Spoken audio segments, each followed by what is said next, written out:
So completion on second down, that brings up third. Brady going to try and throw on third down. And he finds a man. It's Olsen. He gets 7 out of it, and he also gets a first. They gave up the completion there, but this is what zone defenses count on. Catching the ball and not much run after the catch. Brady now on first down. And to the tight end, Olsen, right side. A good gain of 14 there, and it moves the chains. And now the passing game here in the second quarter starting to heat up a little bit. Don't you feel the rhythm starting to happen, right? You see it. Now the confidence is starting to rise. I think now as a play caller, because that has happened, you lean on it a little bit more. You don't go totally. And all the way in for a Cincinnati score. Julio Jones with touchdown number 12 on the year. And the Bengals are in for 6. And on that one, able to catch it, also able to have the wherewithal to take it in for the score. And how about the phases of a successful catch and a completion of a play? Look the ball in, secure the catch, and then, of course, the run after the catch that ends up in the end zone.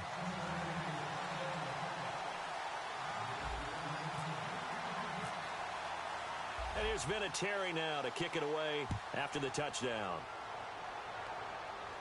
This will be taken to the back of the end zone.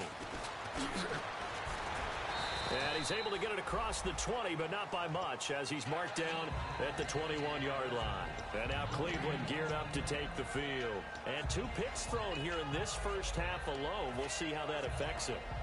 Can't wait to see where his confidence is, because the great ones, they'll throw 4 or 5 picks, and while it'll hurt their team, it won't hurt their confidence. They'll think something was just wrong with the ball or the wind or something was funny. It's never about them. That's how they stay so into the moment and into the game. Jimmy Graham, the intended receiver, and it's second down. Have to give a lot of credit to the defense on that play. They were prepared. Ordinarily, when they take the big shot downfield to the big guy, that's usually a mismatch that the offense is used to winning. But the preparation showed for the defense, and they were able to bat it away. On second and 10, Newton. This is caught by Antonio Brown. They give him 13 yards there on the play and a fresh set of downs. Brief break in the action here. We'll come back to Cincinnati after this. Offense comes to the line now, first and 10.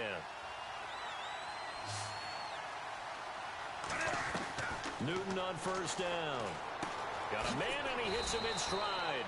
A gain of 6 there on first. Completed pass play. Now let's see if they go back to the air or to the ground. And the offense moving quickly to the line. Off play action. Newton. Man open left side is Brown. And he's going to get this all the way down inside the 35. Now hold everything here. We're going to get a timeout by the offense. It's just their first, so they'll have 2 remaining here before we get to halftime. First down and 10 now for the offensive group.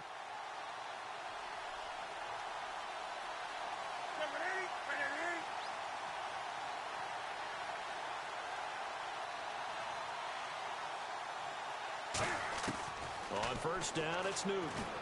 Looking deep downfield. And that's going to be caught for a Browns touchdown. Terrell Pryor, his first touchdown on the year. And the Browns are within an extra point of tying this thing up. They went empty backfield, all their weapons out wide, so there really was no secret here to what they were going to do. No secret, but they still had to execute it, and they still had to protect the guy throwing the ball, because oftentimes when you empty the backfield, people bring pressure at you. They managed to hold in there and successfully complete the touchdown pass. So a tie ball game here as the kick's away. This is fielded at the goal line. Oh, nice move.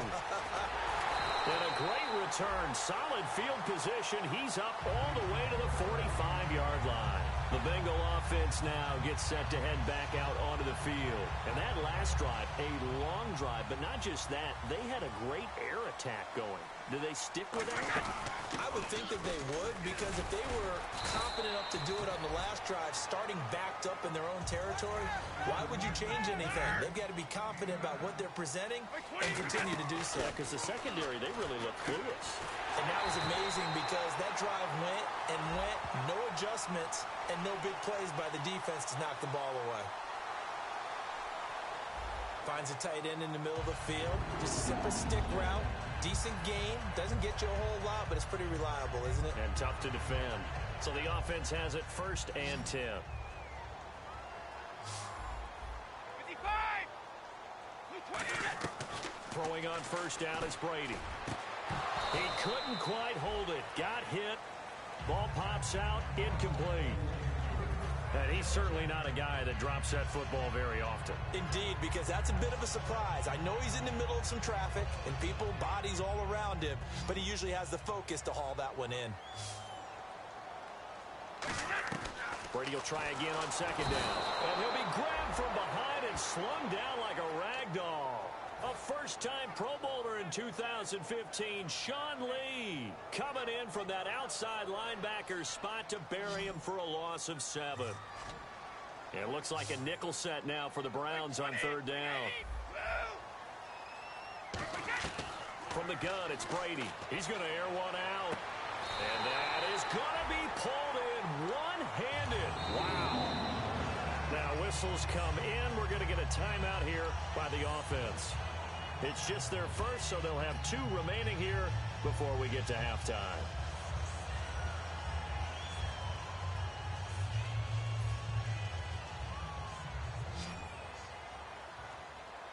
Orange! 220, 53, 72. Brady now on 1st down. This will be caught at about the 3.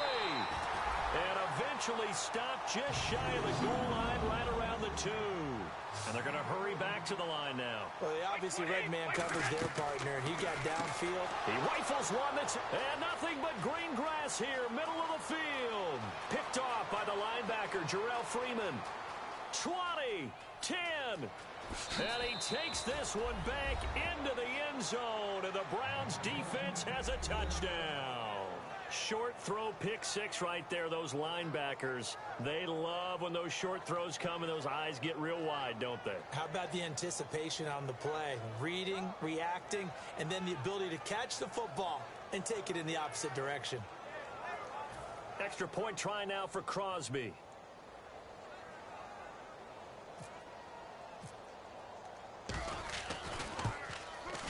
And he's got it. It's now a 14-7 ball game.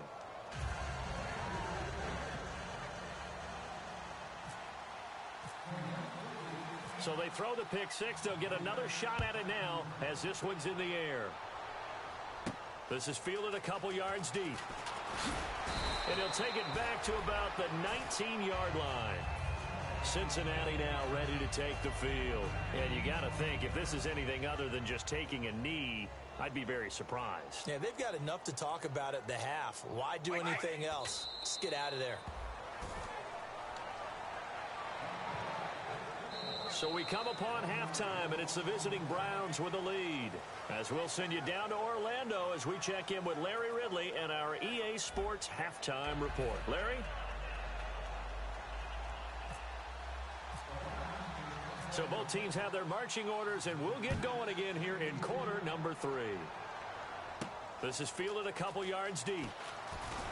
And the decision to bring it out is going to cost him about 7 yards all told as he's taken down back shy of the 20. The Bengal offense now with a football first here to begin quarter number 3. They're down here, but very much in this game. What's the tonality of a coach's talk when a game is within striking distance like this at intermission? Typically, what they're doing is emphasizing the things that went well in the first half and wanting more of that. Sure, you've got to go over some of the errors and clean up some things because there's a reason you're down. But overall, I think they want to stay positive, stay up with this team. We're just starting the second half, and we've got the football. Let's go ahead and punch it in, and then we'll take it from there. See how that recipe works. The intended receiver, Tavon Austin, and it's 3rd down. And that one was knocked away, and I think the defenders are going to be a little upset with themselves. They made the play on the football, but that one felt like a forced pass by the quarterback. Thought he had someone open. He really wasn't. Maybe an example of having too much confidence in his receiver that no matter what, I'm going to throw it to him. And that was a play made by the defense, and it could have been a bigger one.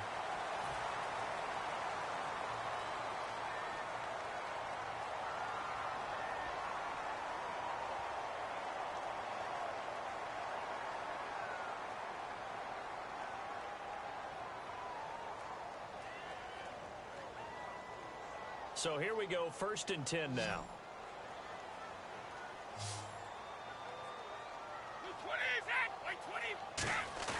They go play action here on 1st down.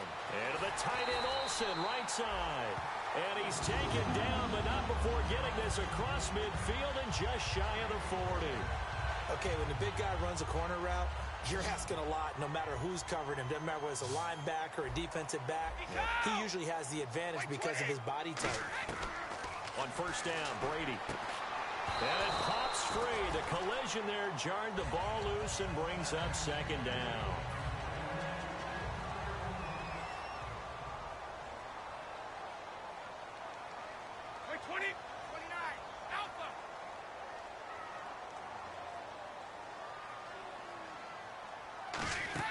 Brady again here on 2nd and 10.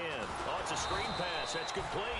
And he'll lose yardage on the play back at the 45-yard line. So he loses 3 yards there. Now 3rd down.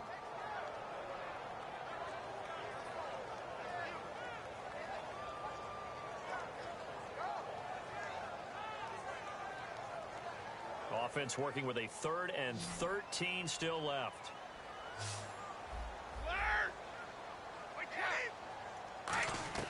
Again, it's Brady.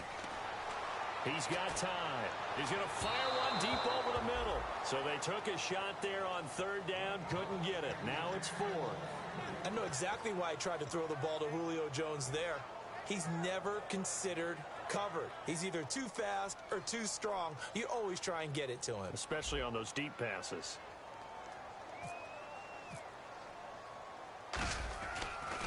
He gets it away, and I think they'll smartly play keep away here from Brown. And this is going to carry well into the end zone for a touchback. A look at the offense now here, coming back out on the road for their first possession of the 2nd half. They were able to get the ball back here, didn't surrender any points. Now they'll look to add to that lead. Hey, how about the boost the defense gave them? Going right out on the field, shutting them down, not giving up any points, and turning the ball back over. They want to do their part now and show them a little respect and some gratitude by scoring some points. And to get a little more cushion. Solid knockaway there from the Pompano Beach, Florida native Patrick Peterson. And I love how throughout his career, he keeps finding ways to improve. Diagnosed as a diabetic a season ago, changed his diet, took care of that, lost some weight, and got quicker and even better. Another reason he's able to get to that football. On 2nd and 10, Newton. And a hook up over the middle to Pryor. And they'll get 9 there as that sets him up better for 3rd down. And that's one of his advantages of a passer, is it not? With his height, setting back there in the pocket, firing it over the middle, he can really see everything clearly. It is, and I know that other quarterbacks get it done different ways, all right? You don't have to be his height to make a great play. But what he does is he takes away having to make those slide steps in the pocket to find angles to throw the ball through. He just throws right over the top of it because he can see everything, and sometimes that saves time and gets the ball to a receiver quicker.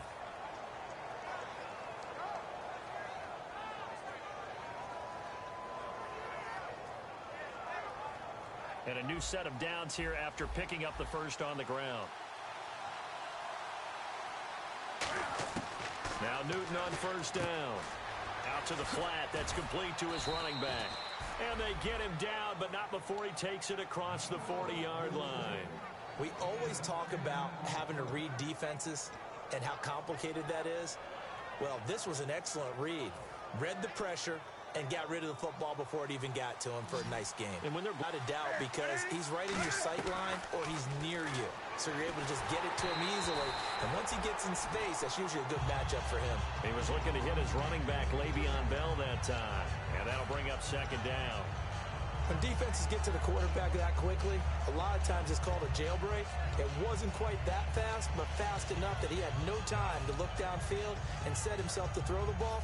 And as he tried to do that, he was hit, and it forced an incompletion.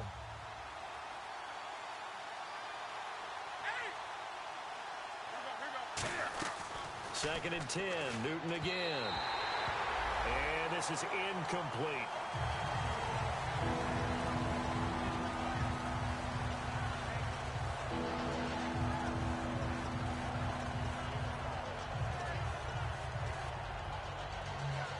So still a full 10 yards to go here for the offense on third down. Throwing on third down, Newton. And look at this. Cam Newton intercepted a third time. Picked off by Dante Hightower. And out now, here come the Bengals. And a tight game after punting last time. See if they can get something going on this drive. As they head to the field now, with the game this close, you've got to feel there's a sense of urgency for them going on offense right now. But they have to do it without letting panic creep in and affect their play. Brady going to throw. And he finds his man, the tight end Olsen. That one good for 16, and the drive will continue. And there's a completion to the tight end. And look at the size of these players nowadays. At that spot, 6'4", 6'5", and up. A lot of guys used to be basketball. This is caught at the 20. And he gets this one all the way down inside the 15. That one goes for 36 yards. And at this stage, down in the second half, looks like they just wanted to find a way to get it in the hands of their playmaker, and they did. I think you're exactly right. I don't think the coordinator's looking at his play sheet and trying to figure out which play will work well. He's trying to figure out how to get the ball to the playmaker that you just described.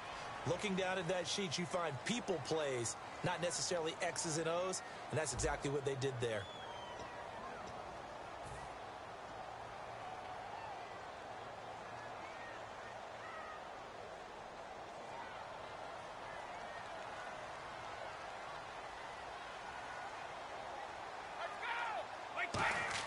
Now Brady again, under a heavy rush, and down he goes. Sean Lee in there to sack him for a loss of 6. They're going to hurry back to the line now. Throwing his looking for Jones, and it's intercepted. Picked off by Will Hill, and he returns it here to his own 18-yard line. And the Browns getting set to go. And following the interception, we'll see what they can put together on this drive. I hear my old college coach right now. He always used to tell us before every game, the team making the fewest mistakes will win. What they're hoping is that last mistake is their only one of the game. Coaches, that's all they talk about, turnovers, right? Minimizing those and maximizing opportunities. And he'll get this up to the 30-yard line. I know exactly what's going to be said about that play from the defensive perspective. What's that? That's why I tell all you guys we need more than one tackler to the ball. He broke the first tackle. Luckily enough, there were more people there to get him down. Now a first down carry by Bell. Ooh, with a juke. Fights off another. I think the second tackler would have learned from the first. Call it a gain of 4 on first, and that'll make it second down. The fourth quarter here, they've got the lead. They want to keep it on the ground. That's what they're doing. Smart football. Keep the clock grinding. Keep it going. But you got to figure now, they're going to see more people stacked up at the line of scrimmage as they try and bleed it out. He finds the tight end Harbor, complete. They get 6 on the pickup there as the drive will continue. Well, clearly one of his advantages as a passer is his height. Sit back in the pocket, fired over the middle. That makes things tougher defensively, doesn't it? It really does, because your goal is to move the quarterback off his initial spot when he gets his drop back completed. But when you have that type of height, he can stay in there if he's willing to take the hits and just fire over the top, which saves him time and actually completes a play a little bit quicker than it normally does for a quarterback who has to slide and find open space to throw. Well, even after all those interceptions, he's not deterred, still confident to go deep at work there. I think all the old rules about playing that position still apply. If things go wrong, you still act like you're the best player out on the field. You still carry that supreme arrogance with you and continue to fire the ball. I've seen guys have games like this, and this is where you find out if you're great or not. Can you overcome some interceptions and still lead your team to victory? And the defense in desperate need of a stop. They have to get off the field and get the ball back to their offense if they want a chance. Time for a break. We'll come back, see what transpires after this. A little bit of ground to make up for the offense as they face a 2nd and 11. They come out with 1 back and 3 tight ends. Throwing is Newton. It's a short one here, complete to the tight end. That throw good for only a couple. It brings up 3rd down. Partner, it's a lot of fun watching the NFL now, isn't it? Because when the big fella runs routes, it used to be when we were kids, he'd run about 3 different routes, and that was it. Now he can run anything and catch the balls we just saw there. They come up in an empty set. 4 wide receivers, 1 tight end. Now it's Newton. And Tate's got it. And he's going to get the first down as they bring him down at the 23. I don't care how many times we say it. I still get a kick out of watching quarterbacks and receivers do the pass tree in pregame warm-up. But I always remember that when we go to practices, we see that after practices as well. They really tune it up, don't they? They tune it up. They know why they do it for these situations. And now the Bengal defense here calling a timeout. It's just their first. They've got 2 more to use here in the final stages.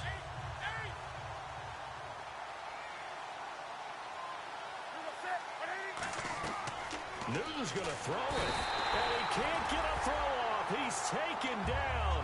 What a huge play at this point in the game. And now the Bengals are going to call another timeout.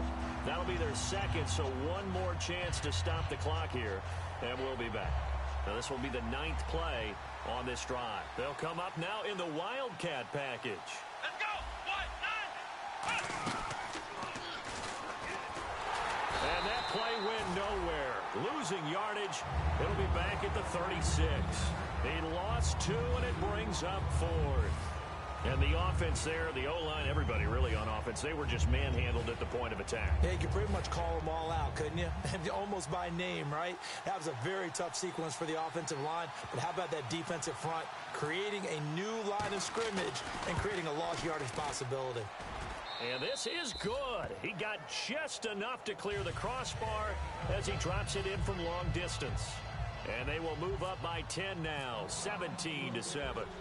So barring something extraordinary, something crazy here in the closing stages, that field goal should just about put this one on ice. Brandon, this will be a great win for them. The better team's going to win this game, no question about it. Cincinnati now ready to take the field. They might be thinking this is close to a lost cause here. Got to play it out. What do they need to do? Well, they have a thought process in mind already, but they can't get ahead of themselves. They know that they need to score quickly. Yep, 2-score game. Onside kick and get the ball back, and then score again. But they can't worry about the last 2 points. The only thing that matters is scoring quickly. Then they'll take it from there. Oh, there's that man again. It's complete. And they get him down, but not before he takes it across the 40-yard line. Obviously, this has not been a banner game throwing the football. So what do you got to do? You got to kind of down focus, don't you think? Find the tight end. Take some easier completions. The interception last drive. There he hits the reliable target. They'll get 17 yards there. And that'll be good enough for a Cincinnati first. Now Brady. He's going to let it fly. Man, it's caught at the 6-yard line. And all the way in for a Cincinnati score. Julio Jones with his 13th touchdown of the year and 2nd of the game. And the Bengals have got it back to a 1-score game. Vinatieri now to tack on the PAT. Oh, it's a fake. They'll try and throw for it. And no, it falls incomplete. So the 2-point conversion, no good. Let me go ahead and show my age a little bit. I liked it when they would fake it from the 3-yard line, right? When you'd line up, go ahead and, oh, there's a fake, and he's going to get 2. That's great. But from the 15, the risk-reward, it's just not there. So risky to get 15 yards on a fake. Well, you see the result right there. Yeah, I know these young whippersnappers are trying to do different things in this game, but let's go back to old reliable. Kick the ball through the post. Get off my lawn. That's darn right. Cincinnati now ready to take the field. 1-possession game. Time very much a factor. How does the offense handle this situation? Well, in a lot of cases, they should be somewhat relaxed. And I know that's counterintuitive because this is a pressure situation.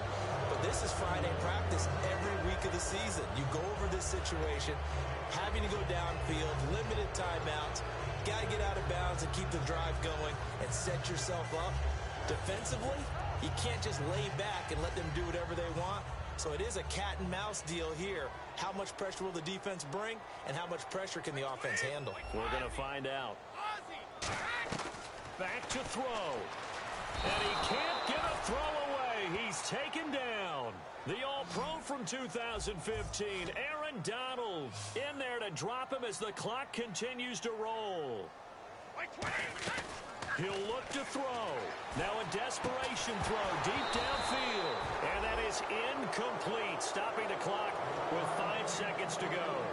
Well, they went for the big play there, but that drop could really hurt their momentum. Down 4 late. Got to go for it here on 4th down.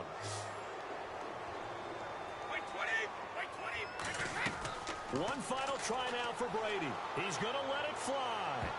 And it's incomplete. So their final drive comes up empty. And with that, the ball game is over. A road win in the National Football League. Charles, you never take that for granted no matter who you're playing, no matter where you're playing.